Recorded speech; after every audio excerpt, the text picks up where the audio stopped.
melihat seperti apa sentimen baik dari China terkait dengan surplus neraca dagang yang ada di sana begitu. Seperti apa ini akan mempengaruhi sektor komoditas kita terutama juga batu bara di mana China ini adalah salah satu pembeli batu bara kita.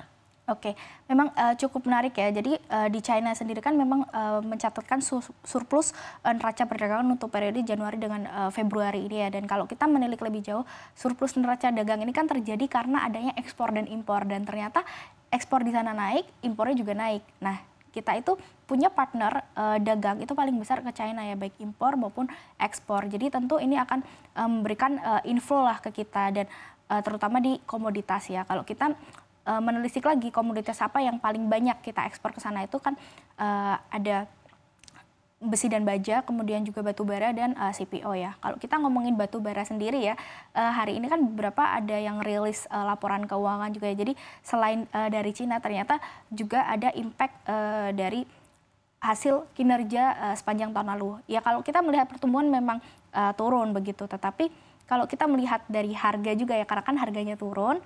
Jadi kalau dengan laba bersih sekarang, ya kita anggaplah ambil 50%-nya untuk dividen begitu ya. Saya kira mereka masih akan memberikan yield yang masih cukup atraktif karena penurunan harga juga berdampak pada ini ya, dividen yield yang kalau saya perkirakan mungkin masih akan di atas 5%. Jadi paling tidak kalau mereka merilis laporan keuangan di bulan-bulan ini, nanti sekitar Juni lah ya, kita akan bisa mungkin ada jadwal yang bisa dikeluarkan oleh perusahaan bisa menjadi pemanis IHSG lagi. Baik, selain kenaikan PTBA ini, apakah ini juga mempengaruhi emiten-emiten tambang batu bara lainnya? Menurut saya iya ya, karena kalau kita melihat dari saham-saham batu bara di Indonesia seperti ITMG, kemudian PTBA dan juga Adaro, ini mereka memang masuk kepada indeks high 20 dividen ya, yang mana memang biasanya mereka itu terkenal royal membagikan dividen begitu. Dan kalau misalnya kita mengacu pada PTBA saja ya, kita menggunakan asumsi misalnya 50% lah diambil dari laba bersihnya. Tadi saya cek EPS mereka itu kan sekitar 530, kita ambil 50% saja untuk konservatif ya, karena kan ya sebagian laba bersih pasti mereka akan gunakan lah untuk perusahaan ya, untuk kas mereka, untuk modal mereka. Jadi saya kira diambil 215 dibagi dengan harga sekarang 2.800-an, mereka masih bisa membagikan 7,4% yieldnya. Jadi ini cukup menarik lah. Baik, apakah ini artinya kita bisa berharap lebih lagi untuk sektor batubara hingga akhir 2024 nanti?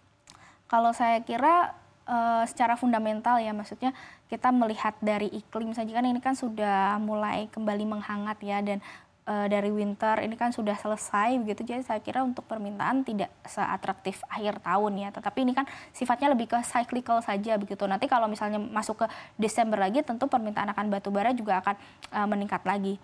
Tetapi karena harga batu bara juga sudah turun cukup dalam, jadi saya kira di sini adalah memainkan volume begitu ya untuk bisa mendapatkan pendapatan yang meningkat begitu. Tapi saya kira untuk pertumbuhan mungkin akan turun begitu. Jadi mungkin pemanis hati lebih ke dividen sih. Baik, di sisi lain kita tahu batu bara ini kemungkinan supply-nya akan cukup tinggi di tahun ini. Karena tidak hanya Indonesia yang oversupply, tapi negara-negara lain juga termasuk dalam kategori oversupply. Apakah harga batu bara ini mungkin masih bisa terkerek naik meskipun tidak akan setinggi tahun lalu dan 2 tahun yang lalu? Rebound itu biasanya pasti ada ya, tapi saya kira selama harga masih di atas 100 ya perusahaan masih akan profit, karena kalau kita menilai dari cost ya, jadi perusahaan itu kan mereka jualan tapi mereka juga mengeluarkan beban ya. Nah beban atau cost ini tuh sekitar masih 50 sampai 60 US dollar per ton ya, dan kalau harga saat ini masih di atas 100 ya mereka masih dapat profit begitu. Jadi bisnisnya tetap untung, tetapi pertumbuhannya aja yang turun begitu. Baik, untuk migas sendiri seperti apa? Migas sendiri saya lihat harganya masih normal ya. Kalau saya lihat di seperti US oil di 79, UK oil di 80-an, ini cenderung di level yang normal begitu. Dan kalau kita melihat supply, ada negara OPEC dan non-OPEC ya. Nah, di negara non-OPEC itu mereka terus meningkatkan supply, tapi di negara OPEC seperti Arab Saudi, kemudian Rusia, mereka malah memangkas supply. Jadi saya kira masih cenderung netral saja, tetapi ada beberapa emiten yang memang kalau kita lihat teknikalnya kan naik ya, jadi ya mungkin bisa digunakan untuk trading buy.